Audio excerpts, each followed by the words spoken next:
She wasn't supposed to be there. A college girl walking through a quiet town, balancing classes and routines, no connection to engines or speed. Then a Corvette pulled up beside her, loud, aggressive, impossible to ignore. The driver had long hair, a wild grin, and eyes that promised something dangerous. "Want to come along?" he asked. Just like that, Pamela Hardy's entire world flipped. Within days, she'd drop out of school, leave everything behind, and step into a life that would make her a legend. But fame came with a price, and what happened after the cheers faded would haunt her for decades. This is the rise, the heartbreak, and the hidden truth about Jungle Pam, the woman who lit up drag racing's wildest era, then watched it all burn down in a single, devastating moment. In 1972, drag racing was pure chaos: smoke, fuel, deafening engines, and a world run almost entirely by men. Pam didn't know anything about cars. She'd never held a wrench, never backed up a funny car, never even thought about stepping onto a track. But Jim Liberman, Jungle Jim, didn't care. He saw something in her: confidence, presence, that effortless cool that couldn't be faked. "You'll figure it out," he said. And somehow she did. At first, she was just there to help, checking gear, packing parachutes, standing behind the car and guiding Jim into position before every run. Simple tasks, nothing glamorous. But the second she stepped onto that track, everything changed. Long dark hair, tight jeans, a calm, easy smile that cut through the noise like a knife. The crowd noticed immediately. Cameras swung her direction, and within weeks, magazines were running photos of her beside Jim's car, dubbing her Jungle Pam. She wasn't just a crew member anymore. She was the heartbeat of the whole operation. Jim and Pam became drag racing's golden duo almost overnight. He was the wild showman, performing smoky burnouts that went on forever, breaking every rule the National Hot Rod Association tried to set. She was the steady, stylish balance beside him, moving through the chaos with a confidence that made it look easy. Together, they turned every race into a performance. Fans didn't just come to watch Jim drive. They came to see them. The chemistry was undeniable, electric, the kind that made people believe this was more than just racing. It felt like love wrapped in gasoline and adrenaline. But what the cameras didn't show was how hard that life actually was. More than 100 events a year, endless drives between tracks, motels that smelled like smoke and regret. Jim lived like every moment was a race, and Pam was swept up in his whirlwind whether she was ready or not. He was charming, impossible to resist, but also impossible to control. The same energy that made him a legend on the track made him reckless off it. He drank too much, pushed too hard, and rumors started circulating, whispers about other women, late nights, behavior that didn't match the fairy tale fans believed in. Pam stayed loyal.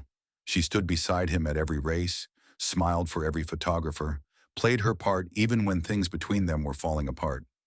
She loved him. There was no question about that. But loving Jim meant living inside his storm. The highs were incredible. The lows were crushing.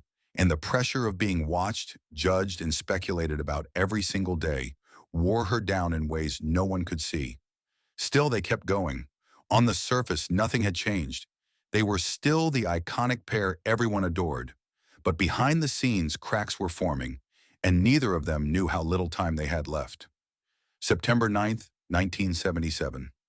Jim was driving his Corvette through West Goshen Township, Pennsylvania. No race, no cameras, just him and the open road. Witnesses said he was moving fast, too fast, when he tried to pass another car. In a split second, he crossed into the opposite lane and collided head-on with a bus. The impact was immediate, brutal. Jim was killed instantly, 3 days before his 32nd birthday. Pam's world shattered. The man who had pulled her into this wild, impossible life was gone in a heartbeat.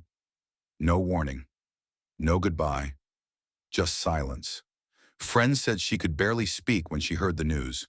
The grief hit her so hard, it felt like she'd lost more than Jim. She'd lost herself too. Everything that had made sense, every part of her identity, was tied to him. And now he was gone. The racing community was devastated. Tributes poured in from across the country. Fans showed up to his memorial wearing racing jackets, clutching old photos of Jim and Pam together. They talked about his laugh, his fearlessness, the way he made drag racing feel alive. But for Pam, none of it mattered. The noise, the memories, the tracks, it all felt hollow without him. She left drag racing quietly. No announcement, no farewell tour. One day she was there, and the next she was gone. The emotional weight was too much. Every engine sound, every smell of burning rubber reopened the wound. She tried to move forward, took small jobs, traveled, searched for something that made sense outside of racing. But everywhere she went, people recognized her. Jungle Pam, they'd say, wanting autographs or stories about Jim. She couldn't escape his shadow. Even her attempts at a normal life felt impossible because her identity was permanently tied to a man who no longer existed. The fame that once felt exciting now felt suffocating. Reporters reached out occasionally for retrospectives about drag racing's golden age. She agreed to a few interviews over the years, always keeping them short, speaking kindly about Jim and the sport. But underneath her words was a quiet sadness, an acceptance that the best years of her life were also the ones that hurt the most. Rumors circulated. Some said she struggled financially. Others whispered about depression, broken relationships, an inability to trust anyone after what she'd been through. Pam never confirmed or denied anything. She simply stayed out of the spotlight, protecting what little privacy she had left. Years passed. Nostalgia for the 1970s drag racing scene grew, and with it came renewed interest in the legends who defined it. Occasionally, fans would spot Pam at car shows or reunions. She'd smile politely for photos, her presence still carrying that same quiet magnetism. When asked why she never worked with another driver, she was honest. It wouldn't have worked. Jungle and I had a symbiotic relationship. We were just a one-off deal. Eventually, Pam tried to open her heart again. She married Fred Frey, a funny car owner who'd known her and Jim during the racing days. But the relationship carried too much weight, too many comparisons, too many memories. It didn't last. Later, she met Bill Hodgson, a man outside the racing world who understood that she wasn't looking for fame. She wanted peace, and with him, she finally found it. Today, Pam Hardy is 71 years old, living a quiet life far from the chaos that once defined her. She never had children. She's said to be doing well, still carrying the same energy fans remember. In 2016, she briefly returned to the drag racing scene at the NHRA finals in Pomona, guiding champion Jack Beckman into his track after each burnout, a nostalgic nod to her iconic days. "It was surreal," she said afterward. "I was surprised I pulled it off." She keeps a minimal public footprint, no social media, no polished feeds, just archived photos, fan-run websites, and the occasional candid interview that focuses on facts, not gossip. When she speaks, it's straightforward. A few brief recollections about race weekends, the people she worked with, the chaos she navigated. She doesn't sound bitter or lost in nostalgia.